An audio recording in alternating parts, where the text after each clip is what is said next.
आशीष यादव जी का डगरपुर जी का काफिला निकल चुका है। दोस्तों मैं आज आप लोगों को काफिला का पूरा वीडियो दिखाऊंगा। इस वीडियो को अंत तक देखना, काफी मजा आने वाला है आप लोगों को।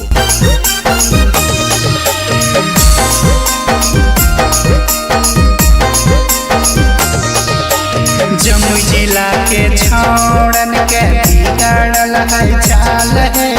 जमुई जिला के छौड़न के बिगड़ल है चाल है।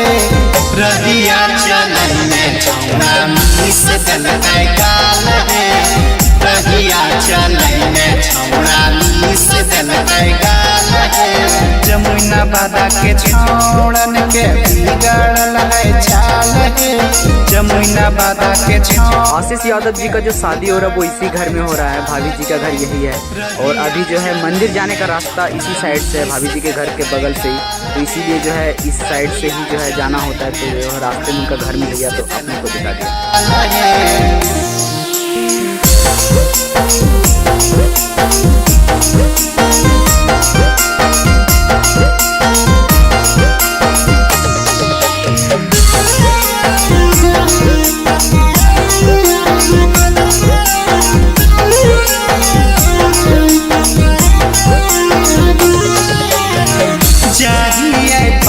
सखिया बे हमरा पीछे धकिया कबारी सखी ओढ़नी मोर खींचे।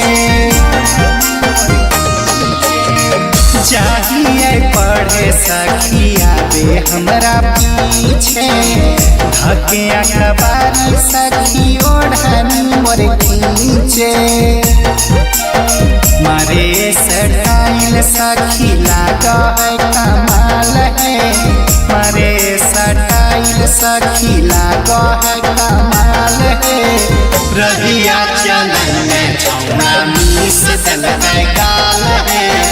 रहिया चलन में छौड़ा मीस दल है गाल है।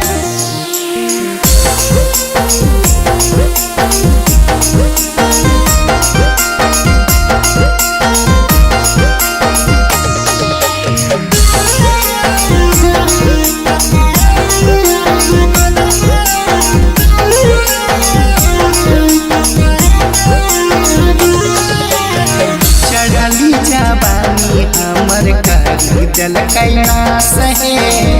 राइटर शिवम कैसे करता की सहवास है। चढ़ली जवानी हमर करी जल कैना सहे। राइटर शिवम कैसे करता की सहवास है।